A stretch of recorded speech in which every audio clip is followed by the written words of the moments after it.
Hey everybody, happy Sunday.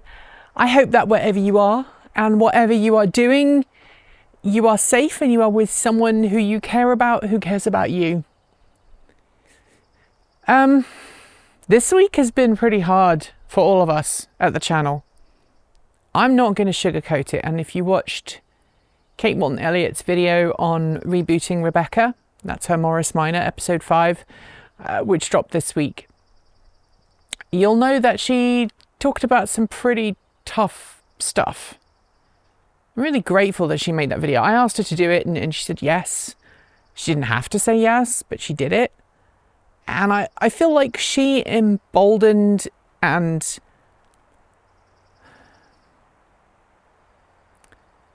I feel like she emboldened me to be more honest. Not that I lie, but more open. That's the word.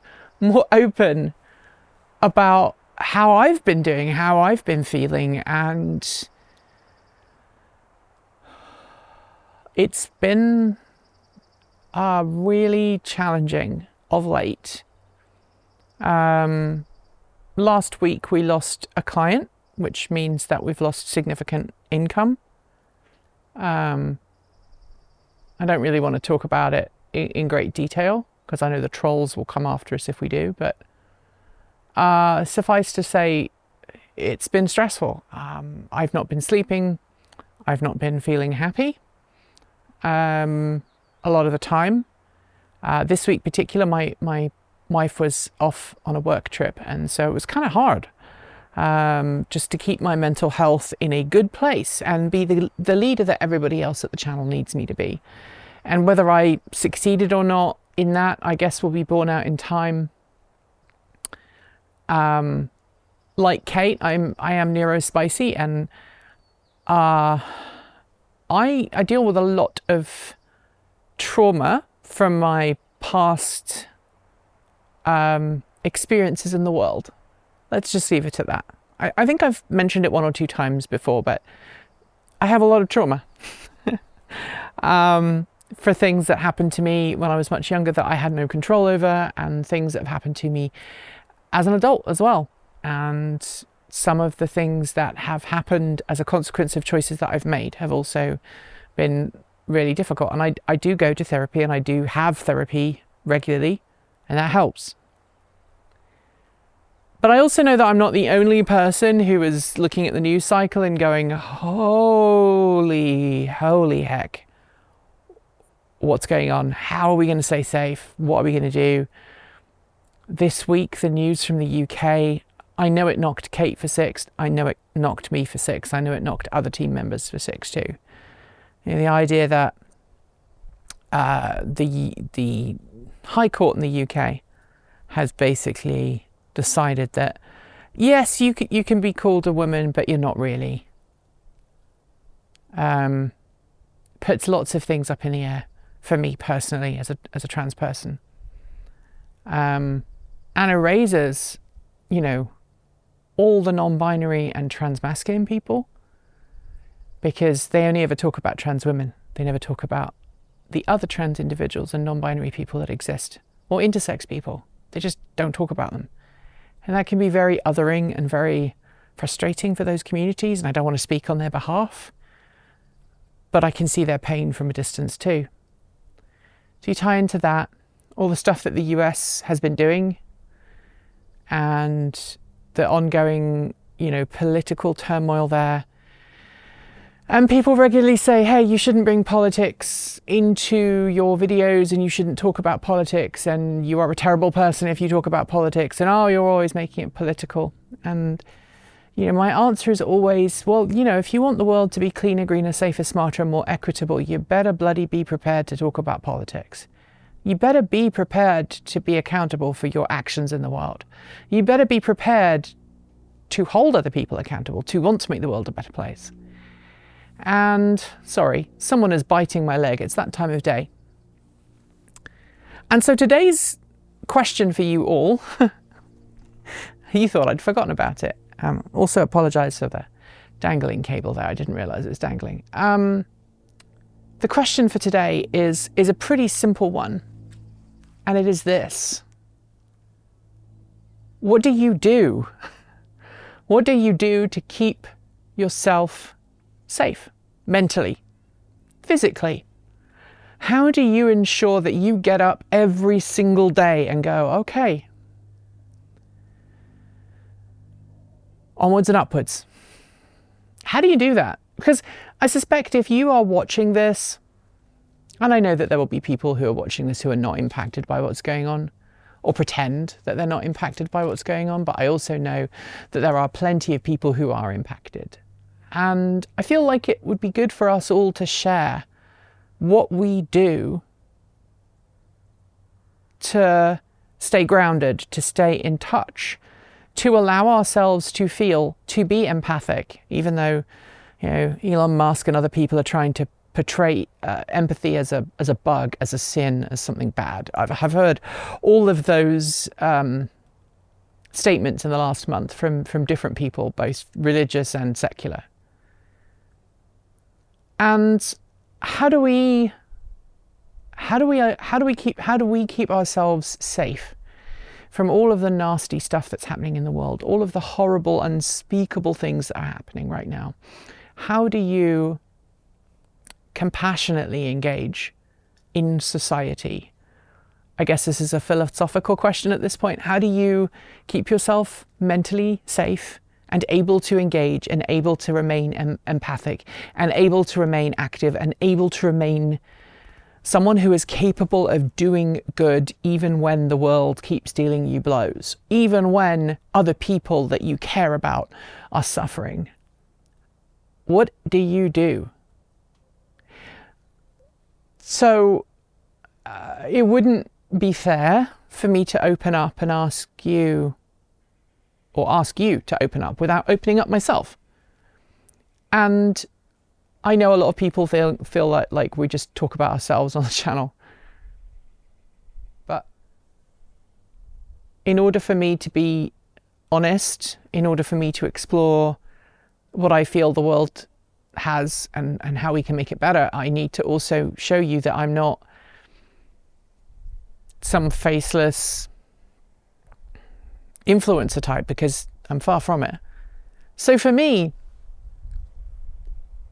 there have been many things over the years that have helped me mentally feel safe. And somewhere on that list is venting. And I vent a lot. I vent on social media.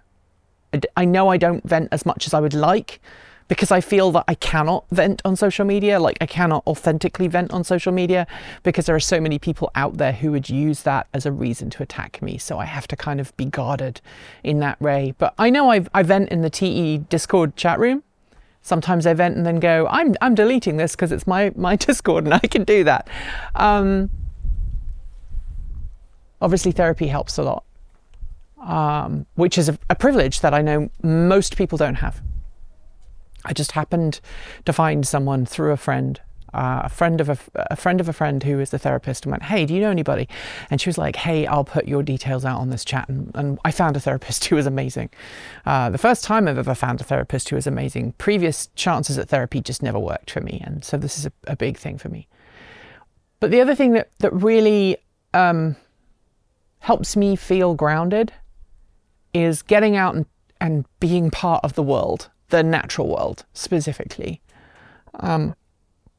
While being in a large crowd can often make me feel the absolute opposite of what I want, being out here, working out in the garden, planting things, caring for things, really allows me to touch my roots, metaphorically and literally. Thank you, Charlie. There is a local dairy near me that allows you to walk around the cows. And for those who don't know, I grew up on a dairy farm in rural East Anglia, in a car-free household, and cows are very important to me growing up. I could go and sort of stand and watch, just be in the same physical vicinity as cows, and just, they had a very calming influence on me growing up. My dad was a very kind and caring individual, and he cared for his cattle.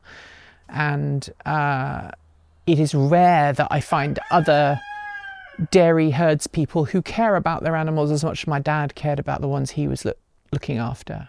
But the local dairy is at that level, as far as I'm concerned. So that helps me feel grounded and connected to the great, why are we here? What are we doing? Music used to be a big thing for me. Less so now. I haven't got my oboe out. Haven't got my oboe out in about 6 months. But I do play. I have a piano. I have my oboe. I have other instruments that I break out and randomly play.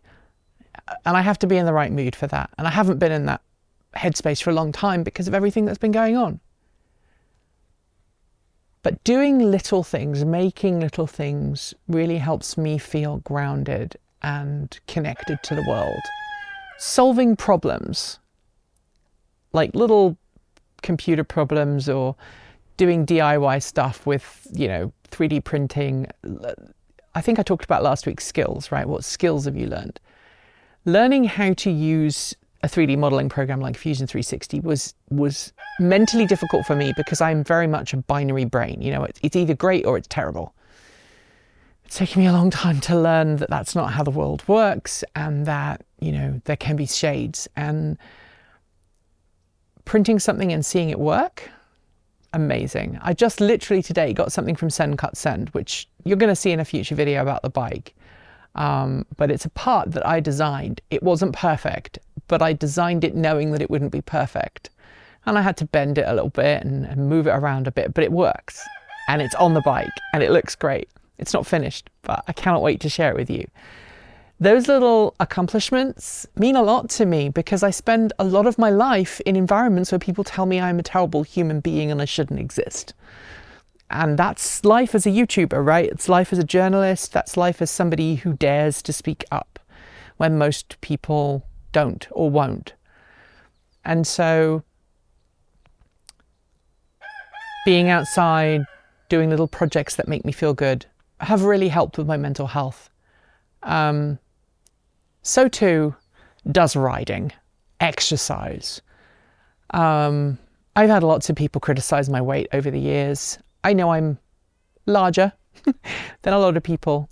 And fun fact, I know that my stress levels directly impact my weight and have done in the past and are starting to again. But I work out every day, right? So I do Peloton workouts, I cycle, I do weight training, I do resistance training, and getting that blood pumping and that adrenaline going really, really helps my mental state. And I know a lot of people feel the same way. So maybe that is how you relax and how you stay sane. I know in the past, team members have come into the office and gone, "You haven't worked out today, have you? Go work out." One person in particular, our DP, they'll come in and go, "You haven't worked out yet, have you?" And I'm like, "No, I'll do it after work." They go, "No, go work out now."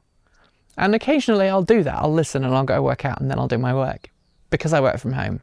Everybody else has to come here. I just get to get up and walk across the house. But adrenaline is, I'm an adrenaline junkie who is allergic to adrenaline, sort of, right? So I love adrenaline. I love feeling alive from working out. But at the same point, because of my heart condition, I have a genetic heart condition. I've talked about it lots before on the channel. My heart's not supposed to go really fast, because if it goes really fast, then I am in danger of developing an irregular heartbeat. And so I'm on medication to slow my heart down, to purposely, effectively put a restriction on how quickly my heart can beat, and that impacts my ability to work out. So I have to constantly kind of balance between actually getting a good workout and not putting my own health at risk. And that's hard. And that can sometimes make me feel bad, but also the workout generally makes me feel good at the end. So that's another good thing that I do to make myself feel better.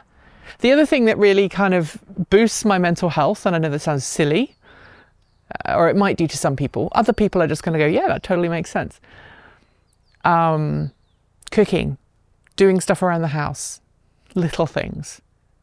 Nest building, maybe. But I get a lot of pride from cooking everything from scratch. Cooking things with stuff I've grown in the garden, like making blackberry jam. I still have pickles and jam from last season that I'm working my way through. When I open the jar, I go, wow, I made this. I grew this. I made the jam. I canned the pickles. That means a bunch to me too. I don't watch a lot of TV, like TV series, because my spiciness means I very often lose the plot and I forget what's going on and I get distracted. But there are some TV shows that I really am really into. Science fiction, absolutely love a lot of the science fiction, but I absolutely hate sci-fi and dramas that lean towards everybody as a bad person or everyone as an asshole, because I genuinely want to believe everybody has the capacity for good. And so when I come across a show like that, it tends to just make me feel worse. So I tend to avoid it. I tend to get lost in cool little projects and side things. And of course, riding in the real world, motorbike or bicycle or driving, makes me feel good. I think that's one reason why I ended up with this job. Actually going out and traveling makes me feel good. As long as I'm with someone who I care about and I am safe in that vehicle or on that vehicle, I feel good. So that's another way that I relax and feel chill. So I've shared some of the things that I do to chill out. I would love you, if you feel safe and able to share some of the things that you do to just stay positive, because like I've been saying on 10, this is a marathon, not a sprint. And in order for us to be ready and active and willing and able to affect change and to fight fascism, I never thought that I would have to do that in my lifetime, but here we are. We also have to be rested enough and capable enough and not traumatized to the point of inaction. So being able to craft those spaces, that safety, that recuperation is so important. Share how you do it, and I will see you this time next. Thanks for joining us today, and if you've got thoughts, make sure you leave them in our Discord chat room, on our Patreon page down below, or you can reach out to us using Mastodon or Blue Sky. Thanks to the amazing list of people scrolling by on your screen right now. They're part of the massive community of supporters who make this channel possible, helping us through Patreon and YouTube, covering our bills, paying our team, and ensuring we remain 100% independent. If you'd like to join them and see your name listed here, just follow the links below. We have options available across a wide range of different price points, starting from $1.50 US a month. A massive welcome to our newest supporters: Andrew Dijak, Alex Flinner, Mark Chopping, Squire, James Higgins Thomas, Crispy Noges, Charles Noun, B. Henke, DVDD, Maria van der Linden, Kay Firth, Scott Churchill, Nathan Okawa, Corporal Dwayne Hicks, T2 Roman, Michael Schaefer, Alon M, Peterson, Albert Beidou, Omar A. Kale, Robert Gee, and Nick. To join the list and get your shout out, become a paid Patreon member for your moment of fame, and now you can even gift membership to someone else. If you'd like to support us with a one-off donation, you'll find links below to make Ko-fi and Bitcoin donations, and we even have an old-fashioned PO box you can reach us at for the time being, address also linked below. You'll also find links to our swag store, and if you are someone who has to shop on Amazon, please consider using our affiliate link so we get the commission, not Jeff Bezos. So we can continue to focus on making our content even better and reduce creator burnout, we're doing a different set of release days this year and plan dropping new content every Tuesday, Thursday and Saturday on our main channel, plus something special on Sunday over on TE Take 2. And if you want more, the mighty algorithm that hates us thinks you should be watching this video, but we think this one is well worth watching too. Be awesome, be kind, be intentional, and don't forget to resist. Keep evolving!